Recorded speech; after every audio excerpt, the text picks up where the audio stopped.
Welcome you all back to our history class 10, where we are going to see about the thing that which we left yesterday. That is, still yesterday we have seen about the Europeans and the patchwork of different regions. Patchwork means how they were being joined with one another.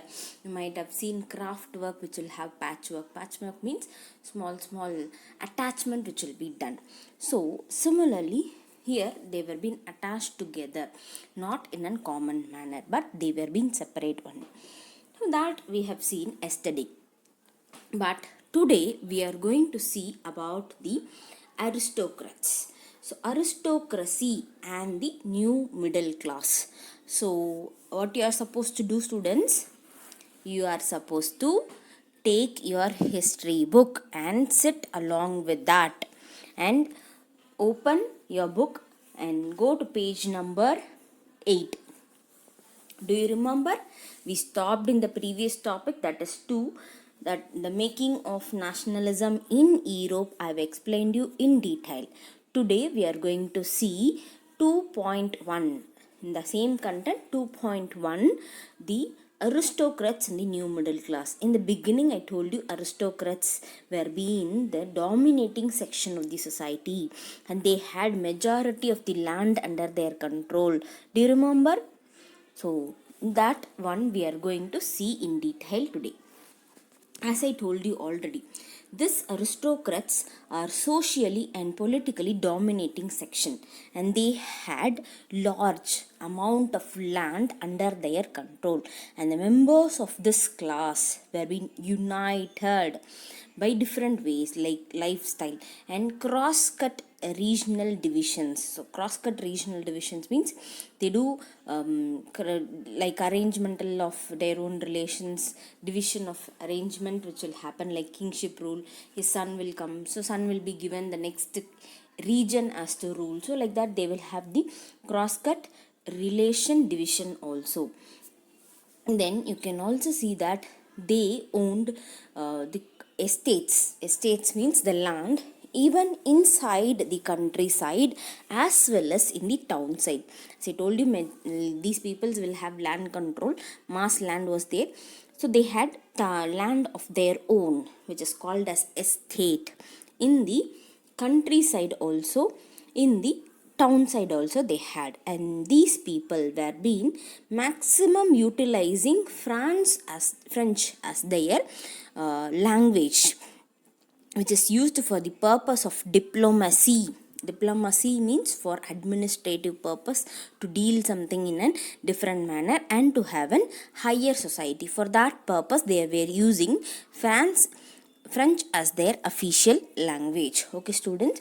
Then you can also find that these estate peoples or these aristocrats were being related through tying up of marriages.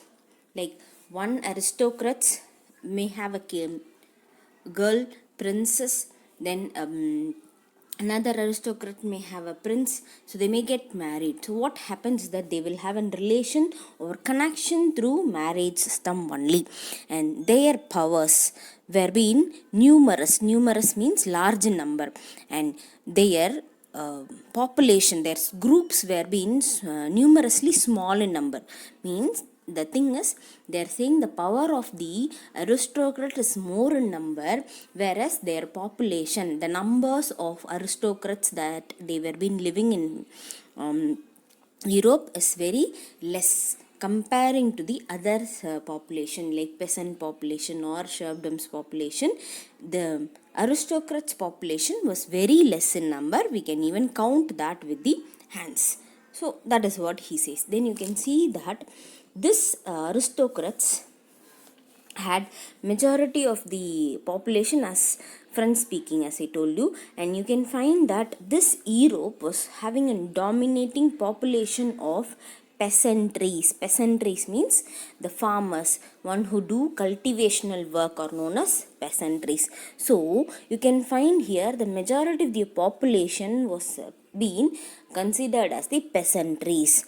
And the western side of Europe, you can find the bulk of land was formed by these tenant and small owners. Tenant means like who takes for the rent, and small owners means they may have a small land of their own.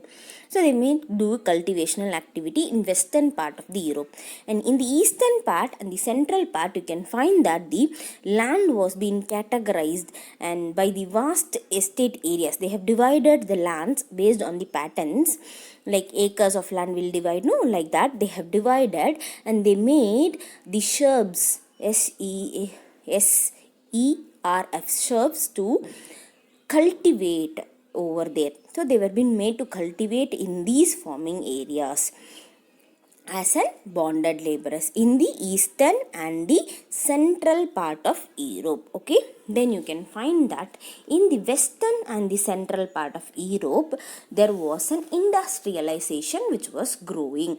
What is this industrialization? There was new development of industries that is happening, like automobile industry. Initially they don't have automobile industry. Example I'm giving you, they started having small industries like cotton textile industries and pulp industries. Like that they started industries. Okay, so this industries gave them a boost of production, and that lead to the trade.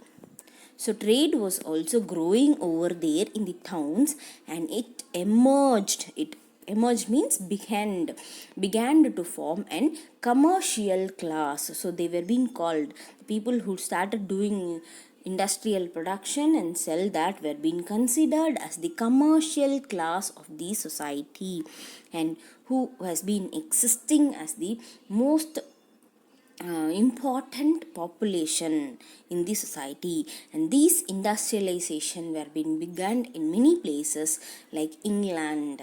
In second half of 19th century in England you can find the industrialization was developed.